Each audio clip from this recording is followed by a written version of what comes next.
कहानी का शीर्षक है पाप की पराज। घने हरे कानन के हृदय में पहाड़ी नदी झिरझिर करती बह रही है।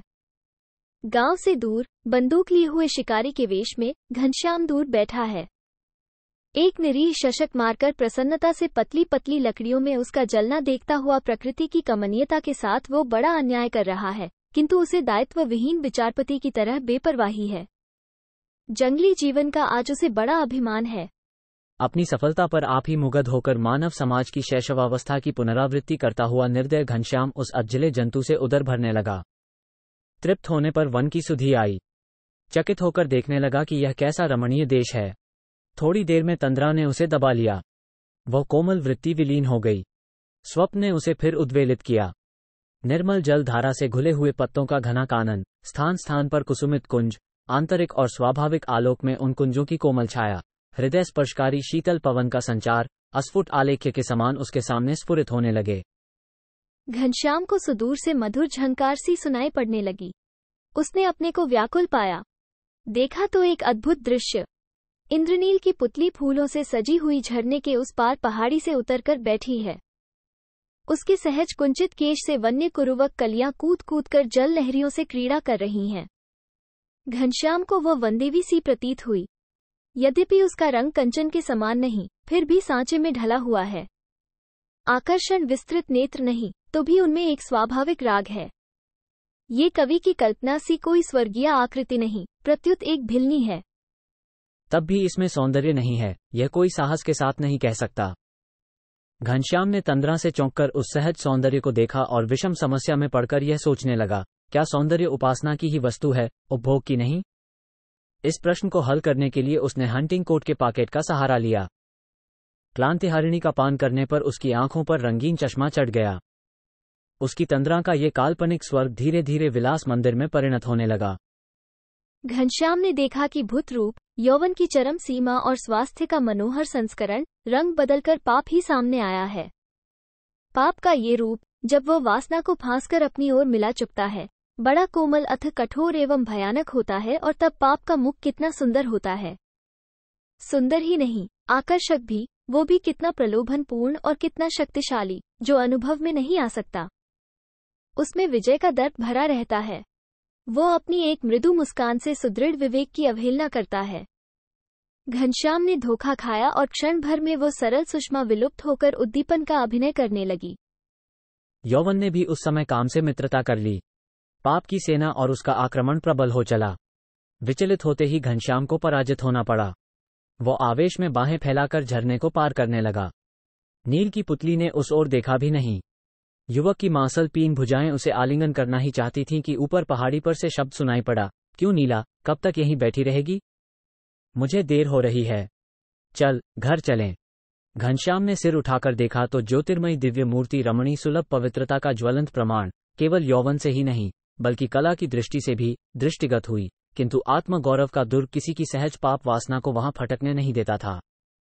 शिकारी घनश्याम लज्जित तो हुआ ही, पर वो भयभीत भी था। पुण्य प्रतिमा के सामने पाप की पराजय हुई। नीला ने घबराकर कहा, रानी जी, आती हूँ। जरा मैं थक गई थी। रानी और नीला दोनों चली गई। अब की बार घनश्याम ने फिर सोचने का प्रयास किया, क्या सौंदर्य उपभोग के लिए नहीं, केवल उपासना के लिए है?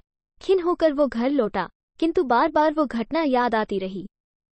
घनश्याम कई बार उस झरने पर क्षमा मांगने गया, किंतु वहां उसे कोई न मिला। जो कठोर सत्य है, जो प्रत्यक्ष है, जिसकी प्रचंड लपट अभी नदी में प्रतिभासित हो रही है, जिसकी गर्मी इस शीतल रात्रि में भी अंक में अनुभूत हो रही है, उसे असत्य या उसे कल्पना कहकर उड़ा देने के लिए घनश्याम का मन हट कर रहा है। थोड़ी देर पहले जब नदी पर से मुक्त आकाश में एक टुकड़ा बादल का उठाया था, चिता लग चुकी थी। घनश्याम आग लगाने को उपस्थित था। उसकी स्त्री चिता पर अतीत निद्रा में निमग्न थी। निठुर हिंदू शास्त्र की कठोर आज्ञा से जब वो विद्रोह करने लगा था, उसी समय घनश्याम को सांत्वना हुई। उसने अचानक मूर्खता से अग्नि लगा दी। उसे ध्यान हुआ कि निर्दय बादल बरसकर चिता को बुझा देंगे, उसे जलने न देंगे, किंतु व्यर्थ। चिता ठंडी होकर और भी ठहर ठहर कर सुलगने लगी। क्षण भर में जलकर राख न होने पाई। घनश्याम ने हृदय में सोचा कि यदि हम मुसलमान या ईसाई होते तो फूलों में मिली हुई मुलायम मिट्टी में इसे सुला देते, सुंदर समाधि बनाते, आजीवन प्रति संध्या को दीप जलाते, फूल चढ़ाते, कविता पढ़ते, रोते, आंसू बहाते, किसी तरह दिन बीत जाते, किंतु यहाँ कुछ भी नहीं। हत्यारा समाज, कठोर धर्म, कुत्सित व्यवस्था, इनसे क्या आशा? चिता जलने लगी। शमशान से लौटते समय घनश्याम ने साथियों को छोड़कर जंगल की ओर पैर बढ़ाया। जहां प्रायः शिकार खेलने जाया करता, वहीं जाकर बैठ गया। आज वो बहुत दिनों में इधर आया है। कुछ ही दूरी पर देखा कि साखू के वृक्ष की छाया में एक सुकुमार शरीर पड़ा है। सिरहाने तकिया का काम हाथ दे रहा है। घनश्याम ने अभी कड़ी चोट खाई है। करुण कमल का उसके आर्द्र मानस में विकास हो गया था। उसने समीप जाकर देखा कि वो रमणी और कोई नहीं है, वो रानी है, जिसे उसने बहुत दिन हुए एक अनोखे ढंग में देखा था। घनश्याम की आहट पाते ही रानी उठ बैठी। घनश्याम ने पूछा, आप कौन हैं? क्यों यहाँ पड़ी हैं? रानी, मैं केतकी वन की रानी हूँ। तब ऐसे क्यों? समय की प्रतीक्षा में पड़ी हूँ। कैसा समय? आपसे क्या काम? क्या शिकार खेलने आए हैं? नहीं देवी, आज स्वयं शिकार हो गया हूँ। तब तो आप शीघ्र ही शहर की ओर पलटेंगे। क्या किसी भिलनी के नयन बाण लगे हैं? किंतु नहीं, मैं भूल कर रही हूँ। उन बेचारियों को क्षुधा ज्वाला ने जला रखा है। ओह, वो गड़े में धसी हुई आंखें अब किसी को आकर्षित करने की सामर्थ्य नहीं रखती। हे भगवान, मैं किस लिए पहाड़ी से उतर कर आई हूँ? देवी, आपका अभिप्राय क्या है? मैं समझ न सका। क्या ऊपर अकाल है, दुर्भिक्ष है?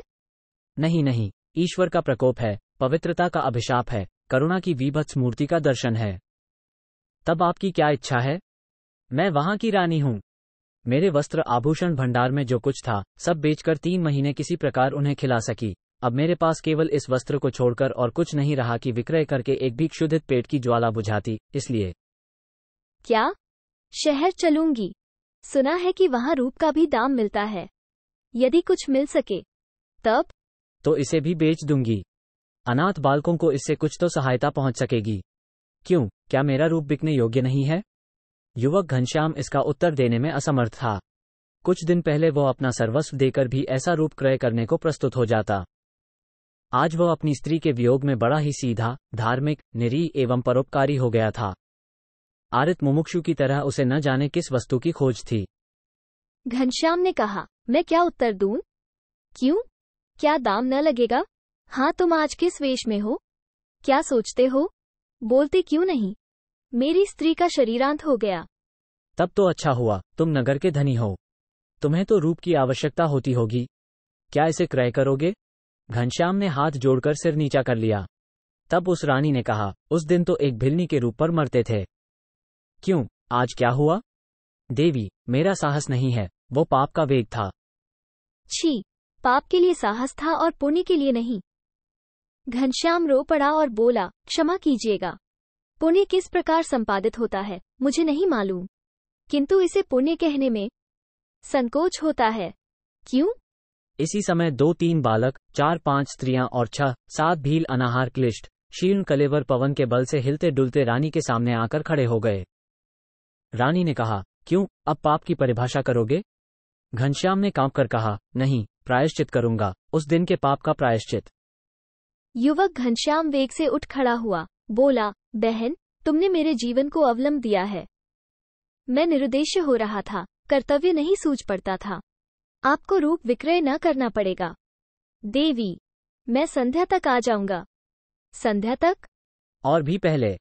बालक रोने लगे, रानी माँ, अब नहीं रहा जाता। घनश्याम से भी नहीं रहा गया, वो भागा। घनश्याम की पापभूमि देखते देखते गाड़ी और छकड़ों से भर गई, बाजार लग गया। रानी के प्रबंध में घनश्याम ने वहीं पर अकाल पीड़ितों की सेवा आरंभ कर दी। जो घटना उसे बार बार स्मरण होती थी, उसी का ये प्रायश्चित था। घनश्याम ने उसी भिलनी को प्रधान प्रबंध करने वाली देखकर आश्चर्य किया। उसे न जाने क्यों हर्ष और उत्साह दोनों हुए।